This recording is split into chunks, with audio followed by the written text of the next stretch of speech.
Halo Bre, para pecinta website LK21. Oke, kali ini 480p akan membahas film yang berjudul Big Brother tahun 2018. Film ini dibintangi oleh Donnie Yen dan mendapat rating 6,3 di IMDb. Oke, langsung saja ke filmnya.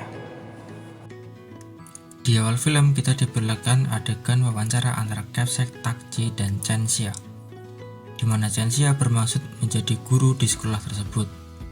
Namun, Capsek menolak lamaran Chen Xia karena Chen Xia tidak memiliki pengalaman mengajar sama sekali.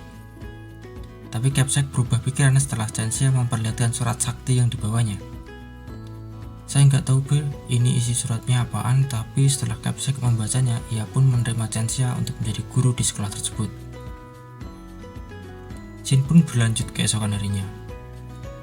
Chen Xia memasuki ruang kelas 6B. Kelas yang terkenal berandal anaknya walaupun gak seberandal Genji Cross Hero.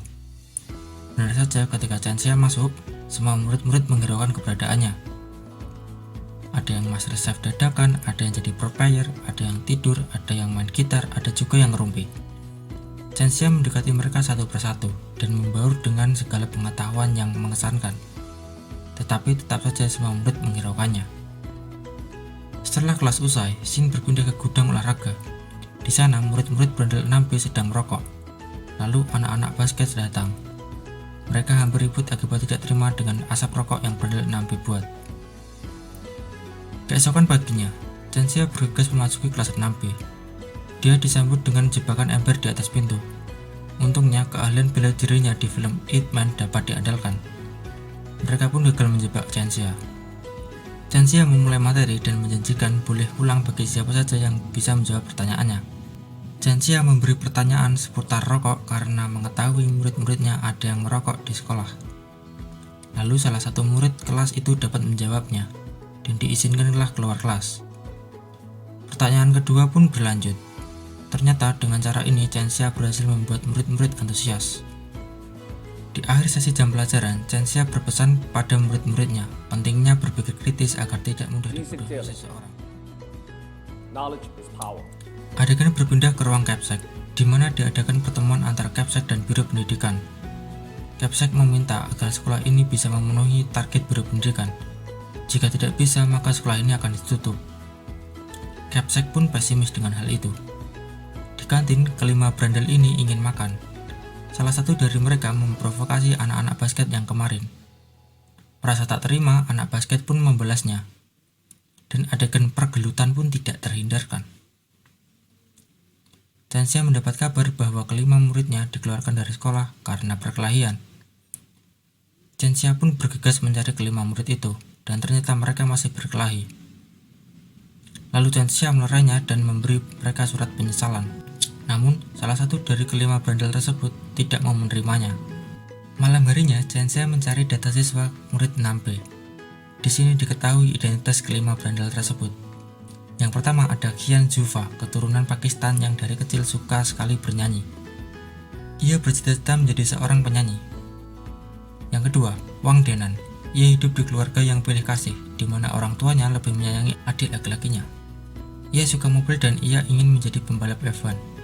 Yang ketiga, Guan Xiang. Dia tumbuh besar bersama ayahnya karena ibunya selingkuh dan pergi meninggalkannya. Akhirnya ayahnya suka mabuk-mabukan. Ia suka bermain game dan bercita-cita menjadi pro player.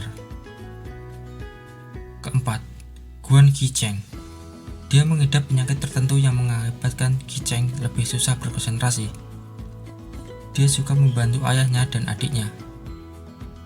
Ia bermimpi untuk pergi dari ayahnya dan membangun sebuah bisnis. Kurang satu lagi, Li Waichong. Identitasnya akan dijelaskan seiring berjalannya film. Waichong memilih untuk keluar dari sekolah dan fokus bekerja. Malam itu, si bos, Tuan Zhang, ingin membangun apartemen di daerah sekolah Takji. Si bos meminta bawahannya, Luo Jianying, untuk menggusur sekolah Takji. Bawahannya pun menyanggupinya. Ketika menonton pacuan kuda, korek si bawahan menghilang, diambil oleh Waichong. Si bawahan mengetahui hal itu, lalu Waichong digebuki. Setelah bonyok, si bawahan ini memberi uang dan kartu namanya pada Waichong jika dia mau pekerjaan. Di tempat lain, Chen Xia ingin menemui Zufa. Dan akhirnya mereka bertemu di pasar sambil dikejar-kejar orang banyak. Ternyata Zhufa mencuri tiket konser musik dari ayahnya. Di pinggir laut, Chen Xia memotivasi Zhufa untuk bernyanyi di depan publik jika ia ingin menjadi penyanyi terkenal. Chen Xia menyontohkannya, lalu Zhufa mengikutinya. Akhirnya mereka bernyanyi bersama dengan riang gembira. Lalu scene berpindah ke kediaman si kembar. Mereka diomeli ayahnya karena tidak mau membelikannya bir. Qi Cheng sampai diusir oleh ayahnya karena sudah mulai berani membantahnya. Keesokan paginya, Chen Xia menemui ayah si kembar dan diajaknya ngopi bareng. Di lain tempat, Denan sedang bersama adiknya. Mereka sedang mengerjakan PR bersama. Lalu sang ayah datang dan meminta Denan untuk berlatih make up.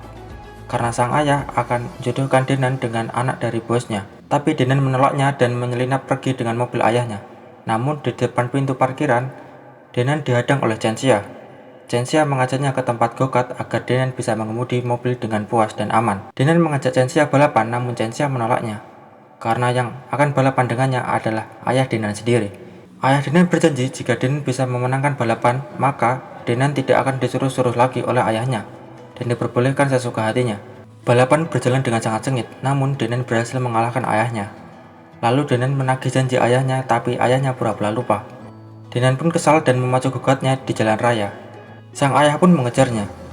Sampainya di pasar, sang ayah mengalami kecelakaan dan tersungkur ke tanah. Denan pun langsung menghampiri ayahnya, namun dari arah lain, melaju truk yang menabrak mobil Denan. Sang ayah pun menghampiri go-kart Denan yang sudah ringsek di kolong truk. Sang ayah menangis meminta maaf atas sikapnya selama ini. Namun tiba-tiba Denan menghampiri ayahnya. Mereka pun berpelukan dan saling meminta maaf. Di lain tempat, si kembar diminta oleh Chen Xia untuk mewawancarai seseorang yang telah direhabilitasi dari kecanduannya. Setelah memasuki ruangan wawancara, si kembar pun kaget karena seseorang yang dimaksud itu adalah ayahnya.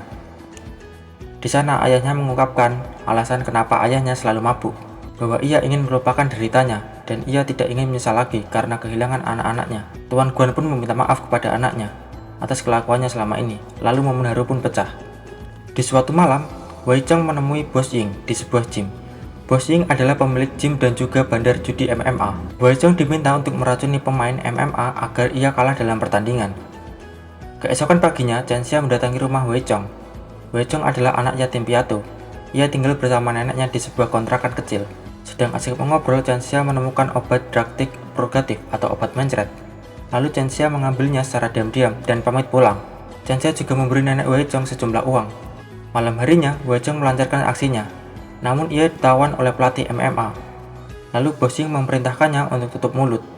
Dan Wei Chong pun disekoki air putih dan disekap di loker. Tak berselang lama, Chen Xia datang untuk menjemput muridnya itu secara baik-baik. Namun karena diprovokasi, Chen Xia pun terlibat aksi perkelahian dengan seisi tempat itu. Dan jelaslah yang menang siapa, ya Bang Ip Man lah. Di rumah sakit, polisi menyelidiki kasus ini dan menahan Wei Chong. Karena Bos Ying tidak ingin menuntut siapapun atas kerugiannya, Wei Chong pun dibebaskan dengan syarat. Wei Chong pun berjanji akan mengabdi kepada neneknya itu. Keesokan harinya, aksi Chen Xia ini diliput oleh media. Murid-muridnya pun kagum karena Chen Xia adalah mantan tentara Amerika dan juga alumni sekolah Takji. Murid-murid pun mulai mencari informasi mengenai Chen Xia kepada staf sekolah. Para staf pun menceritakan bahwa dulu Chen Xia adalah anak yang nakal. Yang paling parah, dia pernah mengacaukan upacara perpisahan. Kepala sekolah pun menyarankan kepada orang tua Chen Xia untuk menyekolahkannya di sekolah militer. Alhasil, Chen Xia pun sukses menjadi tentara Amerika. Setelah menjadi pasukan militer dan mengikuti berbagai perang, Chen Xia sadar akan kemanusiaan. Ia pun memutuskan untuk kembali ke Hong Kong dan menebus dosanya ke sekolah Takji dengan menjadi seorang guru. Di sini kita tahu bahwa surat yang ada di awal film adalah pemberian dari sekolah terdahulu, yaitu Capsek Fang. Tapi tak lama Capsek Fang meninggal dunia. Dan Capsek Fang berpesan agar Chen Xia melindungi para juniornya. Itulah sekelas background dari guru Chen Xia. Film pun berlanjut. Usai diberitakan media, Chen Xia sangat populer dan dikagumi murid-muridnya. Murid kelas 6B pun sudah pada insaf dan menjadi orang baik. Mereka pun punya misi baru, yaitu mendapat nilai bagus di ujian publik agar dapat diterima di universitas terbaik. Di antara kelima ini, Qi Cheng memang yang paling bodoh. Qi Cheng mengidap penyakit sulit fokus. Akhirnya, ia membeli obat Ritalin untuk mengobati penyakitnya itu. Saat tryout ujian publik, Qi Cheng hanya mendapat nilai 8 dari 100. Hal itu membuat Qi Cheng sedih dan ia meminum obat sebanyak-banyaknya agar dia lebih pintar. Namun, suatu pagi Ki-cheng bolos sekolah. Karena depresi, Ki-cheng memutuskan untuk bunuh diri. Untungnya nyawa Ki-cheng masih tertolong, namun Ki-cheng harus dirawat lebih lama karena mengalami overdosis obat Ritalin. Aksi bunuh diri ini rupanya diliput oleh media. Biro Pendidikan menolak disalahkan karena insiden ini, dan malah menuduh cara mengajar sekolah taksi yang salah. Akhirnya Chen-xia dikambing hitamkan. Ia pun diminta berhenti mengajar karena tidak dapat sejalan dengan kurikulum. Chen-xia pun pergi dan diiringi oleh isak tangis murid-muridnya. Suatu hari, murid 6B mendapat undangan untuk bertemu Chen-xia di sekolah. Padahal hari itu mereka akan mengikuti ujian publik. Namun karena sangat rindu dengan gurunya itu, mereka pun menyempatkan Hardy. Chen-xia tidak mengetahui hal itu, dia malah mendapat pesan WA dari murid-muridnya. Chen-xia merasa bingung dan akhirnya memutuskan untuk bergegas datang ke sekolah. Ternyata undangan itu berasal dari Bos Ying.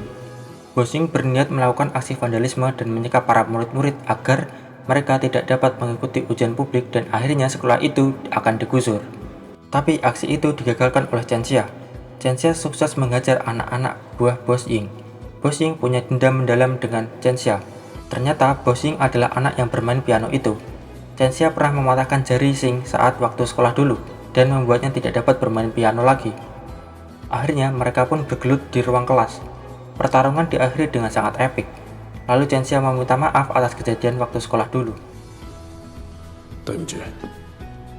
Meski datang terlambat, murid-murid 6B dapat mengikuti ujian publik dan film pun ditutup dengan happy ending.